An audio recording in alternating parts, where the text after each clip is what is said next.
তাহলে মামু আসসালামু আলাইকুম, কিবা আছো? কোন যাইতেছ এই যন্ত্রপাতি নিয়ে? তোমার কাজে যাইতেছ? মাথায় এটা কি? ও মাথা হইলো কি পাইপ? Level pipe. ও লেভেল পাইপ। দেখুন বন্ধুরা, এটা হইলো আমার মামু হয়। এটা লেভেল পাইপ, মাথা হইলো লেভেল পাইপ। রাজমিস্ত্রি যে কাজ করে সেটা লেভেল পাইপ। তো তোমার কান্দে আরেকটা কি? আরেকটা দেখতেছে, এইটা কি? ওইটা খুনতে, এটাতে কি করবা?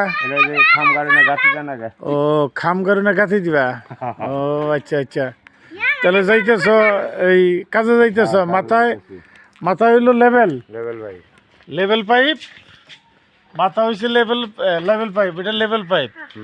মাথায় দিছে কিবা করে লেভেল পাইপ। আর এটা হলো খন্তা না? এটা খোটা কারণ রাখবো। ও আচ্ছা আচ্ছা। তাহলে শীত ছেড়ে হারা নাই তাহলে? না শীত ছেড়ে হারা নাই। আচ্ছা ঠিক আছে বন্ধুরা, দেখলেন। ভালো। আসসালামু আলাইকুম।